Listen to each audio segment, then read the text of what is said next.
Hello छात्रों, आप सभी का स्वागत है आपका अपने यूट्यूब चैनल स्टार एजुकेशन में। मैं लक्ष्मण सिंह लोधी आप सभी का स्वागत करता हूं। आपके लिए फिर से 12th मैथमेटिक्स की वीडियो लेकर आया हूं। आज की वीडियो में हम समाकलन के अनुप्रयोगों के बारे में अध्ययन करेंगे। तो आइए चलते हैं वीडियो की ओर और देखते हैं आज का हमारा वीडियो। तो आज की वीडियो में हम अध्याय 8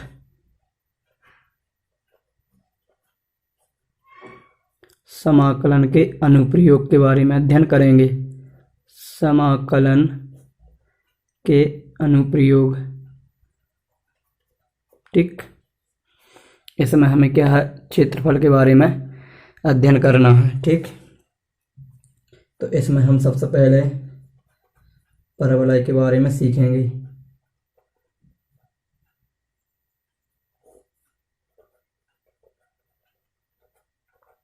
आपको 4 प्रकार के परवलय देखने को मिलेंगे, ठीक। पहला जो हमारा रहेगा वो रहेगा y² बराबर 4ax के रूप में। यदि इस रूप में आपको परवलय मिल रहा है y² बराबर, यहाँ पर कुछ भी हो सकता है 4a की जगह पर, ठीक।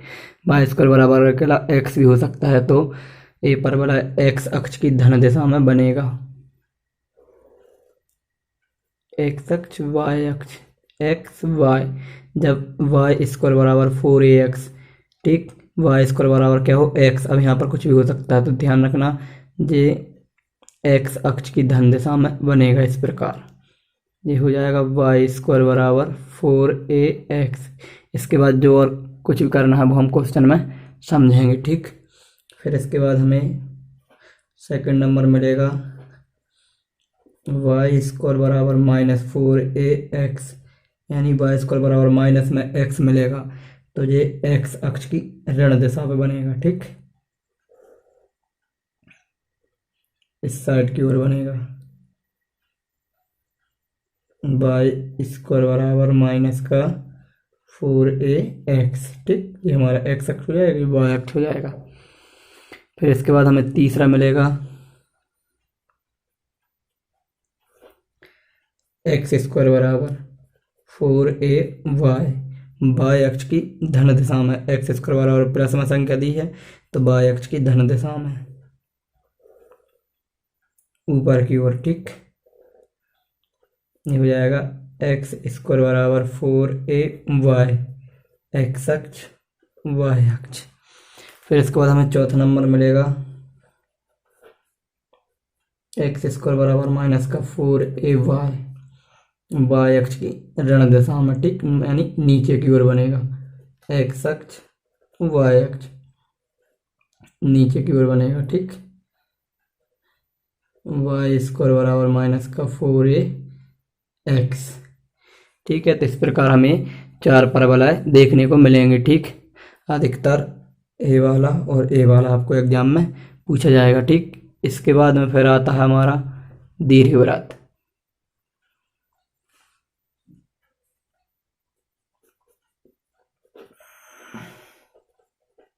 दीर्घवृत्त, तो दीर्घवृत्त भी हमें 2 प्रकार के मिलेंगे। एक मिलेगा हमें x अक्ष पर फैला हुआ और एक मिलेगा y अक्ष पर, यानी x² upon a² plus y² upon b² equal में 1, ठीक है। और यदि a बड़ा है b से, तो समझ जाना a बड़ा है b से, a किसके नीचे, x के नीचे, मतलब x अक्ष पर परवलय फैलेगा, दीर्घवृत्त फैलेगा, ठीक।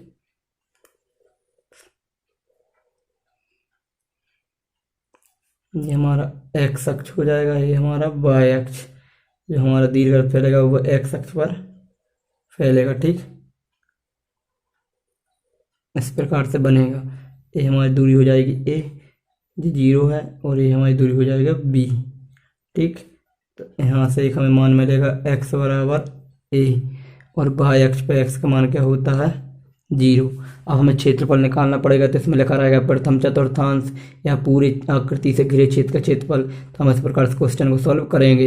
इस प्रकार क्वेश्चन सॉल्व करने के लिए सबसे पहले हमें लिमिट निकालना पड़ती है। जैसे इसमें हमें लिमिट मिलेगी 0 से a। इस प्रकार पहले क्वेश्चन को सॉल्व करेंगे, वहाँ से हम लिमिट निकालेंगे। तो याद रखना, एक्स स्क्वायर के नीचे जो भी मान होगा वो ए स्क्वायर का होगा, वहाँ से हम ए का मान निकालेंगे, यानी हमें ये वाला मान मिलेगा। और बाई स्क्वायर के नीचे बी स्क्वायर का मान होगा, वहाँ से हम बी का मान निकालेंगे, तो हमें ये वाला मान मिल जाएगा। यदि यहाँ हम इसके बिंदु देखें तो a, 0 और इसके देखें तो 0, b। ठीक, इसके बाद फिर हमें नेक्स्ट मिलेगा जो कि बाई अक्ष पर फैला रहेगा, जो हमें सेकंड दीर्घवृत्त मिलेगा जो बाई अक्ष पर फैला रहेगा, x square upon a plus y square upon V equal 1। और ध्यान रखना दीर्घवृत्त इसी रूप में होना चाहिए, बराबर में 1 होना चाहिए। ठीक, अब यदि b बड़ा है a से, तो जो दीर्घवृत्त है वो कहाँ फैलेगा, बाई अक्ष पर, एक्स वाई अक्ष पर फैलेगा। ठीक, ये हो जाएगा हमारा a, ये हो जाएगा हमारा b। ठीक, ये हो जाएगा हमारा 0। यहाँ पर x बराबर a और x बराबर यहाँ पर क्या हो जाएगा 0। लिमिट आप किसी की निकाल सकते हो, x की निकाल सकते हैं आप, y की। जी हमारा बिंदु हो जाएगा a, 0 और ये बिंदु हो जाएगा 0, b। ठीक, जब हम क्वेश्चन सॉल्व करवाएंगे तो आपको वहाँ पर और अच्छे समझ में आ जाएगा। फिर इसके बाद हम नेक्स्ट मिलेगा वृत्त का समीकरण। ठीक, तो वृत्त का समीकरण हो जाएगा x square plus y square बराबर ए स्क्वायर। यहाँ पर ये ए स्क्वायर है, यहाँ से हमें त्रिज्या निकलेगी, तो हमारी त्रिज्या होगी ए। त्रिज्या क्या होगी, ए। जो भी यहाँ संख्या दी रहेगी उसका वर्गमूल हमारी क्या होगी, त्रिज्या। उसी त्रिज्या का हम क्या बनाएंगे, वृत्त बनाएंगे। तो इसका वृत्त बनेगा,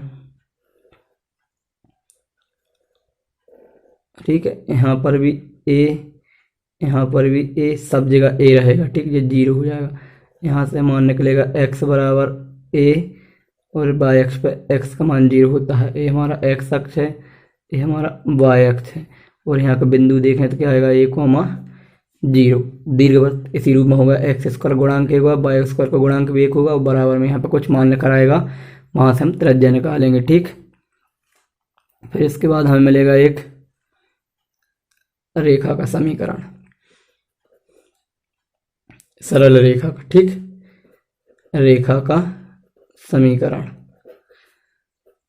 ठीक, अंतःखंड के रूप में मिलेगा। पहले हम एक x बटा a बाय बटा b बराबर 1,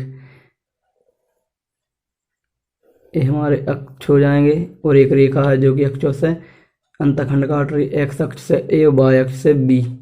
ठीक है, मूल बिंदु 0, 0 और यहाँ हो जाएगा a, 0, यहाँ हो जाएगा 0, b। ये x अक्ष, ये y अक्ष। अब यदि हमें ये क्षेत्रफल निकालना तो एक हमारी यहाँ से लिमिट हो जाएगी x बराबर 0 और एक यहाँ हो जाएगी x बराबर a।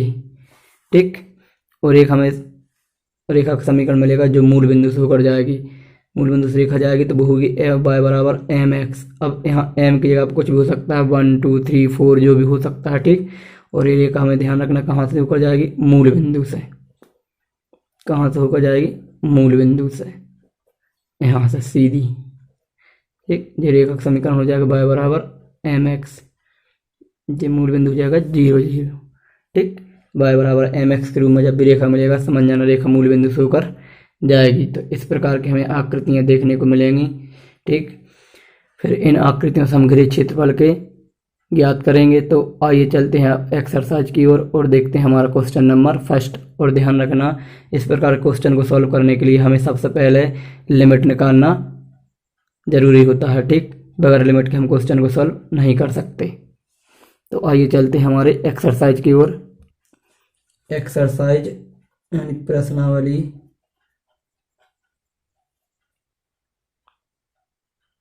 8.1। ठीक, क्वेश्चन नंबर फर्स्ट। पहले क्वेश्चन नंबर में दिया हुआ है, एक वक्र दिया है y स्क्वायर बराबर x। फिर इसके बाद उन्होंने दी हैं रेखाएं, रेखाएं दी हैं x बराबर 1 और x बराबर 4। एवं x अक्ष से घिरे क्षेत्र का प्रथम पाद का क्षेत्रफल यानी पहले चतुर्थांश का मान हमें निकालना है। ठीक, तो यहाँ से हम ग्राफ बनाएंगे। तो सबसे पहले अक्ष बनाए जाते हैं, एक्स अक्ष ए वाई अक्ष। अब देखो वाई स्क्वायर बराबर एक्स, यानी एक्स अक्ष पर बनेगा, जिस पर स्क्वायर नहीं लगा समझा उसी अक्ष पर क्या बनना, हमारा ग्राफ बनना है। तो प्लस में है तो एक्स अक्ष की धन दिशा में यहाँ की ओर ऐसा बनेगा। ठीक, ये है ग्राफ का समीकरण, वाई बराबर वाई स्क्वायर बराबर एक्स परवलय का समीकरण। अब उन्होंने बोला एक्स बराबर 1, तो यहाँ से एक दूरी पर मान चलो, यहाँ पर एक दूरी ये हो गई। ठीक, यहाँ तक तो x बराबर 1 और 1 दिया है, x बराबर 4, तो मान लो यहाँ तक 4 है दूरी। ठीक, तो x बराबर 4 प्रथम पाद में, मतलब ये वाला क्षेत्र पर हमें निकालना है। प्रथम चतुर्थांश की बात चल रही है। ठीक, ये हमारा 0 हो जाएगा, ये हो जाएगा हमारा 1,0, ये हो जाएगा हमारा 4,0। ठीक, अब हम क्या निकालेंगे, नाम भी दे सकते हैं इसे ABCD, नाम दे सकते हैं ABCD का क्षेत्रफल, या अभिष्ट क्षेत्रफल भी लिख सकते हैं, अभिष्ट क्षेत्रफल। तो लिमिट हमें उन्होंने दी है 1 से लेकर 4 तक, तो 1 से 4 लिमिट y dx। ध्यान रखना जब x की लिमिट रखते हैं तो y का मान निकालते हैं, और जब y की लिमिट रखोगे तो यहाँ पर x का मान निकालोगे। ठीक, तो अभी हम x की लिमिट रख रहे हैं तो y का मान निकालेंगे, तो यहाँ से हमारा y का मान निकलेगा। तो यहाँ से y का मान क्या निकलेगा, साइड में लिख लेंगे, चूंकि वाई स्क्वायर बराबर x है तो y बराबर क्या हो जाएगा, √x। यहाँ पर रख देंगे 1 से 4, y का मान √x dx। 1 से 4, रूट का मतलब होता है x की पावर 1/2 dx, x के सापेक्ष समाकलन हो जाएगा। क्या हो जाएगा, समाकलन होगा तो x की पावर 1 घात जोड़ेगी 3/2, नीचे भी 3/2, 1 से 4 लिमिट रख देंगे, 3/2 बाहर निकाल के पलट जाएगा, 2/3 हो जाएगा। ठीक, लिमिट रखेंगे इसकी, आप पहले 4 की घात 3/2 माइनस 1 की घात 3/2, इसे सॉल्व करेंगे, 4 को लिख लेंगे 2 की घात 2, 2 से 2 कट जाएगा, 2 की घात 3 मतलब 8, 2/3 यहाँ 8 माइनस का 1, तो ये हो जाएगा 2/3 इंटू 7, 7 दूनी 14/3 क्षेत्रफल है, इसलिए वर्ग इकाई लगाना ना भूलें। ठीक है, इस प्रकार इन क्वेश्चनों को हमें सॉल्व करना है। तो इसका क्वेश्चन नंबर 2, क्वेश्चन नंबर 3 आप सॉल्व कर लेंगे। ठीक, बस ये ध्यान रखना है, यदि लिमिट x की दी है तो y का मान निकालेंगे, और लिमिट यदि y की दी है तो यहाँ पर x का मान निकालेंगे, फिर यहाँ पर dy चलेगा। ठीक, क्योंकि यहाँ पर जैसे मान रखाता है y का x, तो देखो x के सापेक्ष हो जाता है, तो आप कर लेना। फिर इसके बाद में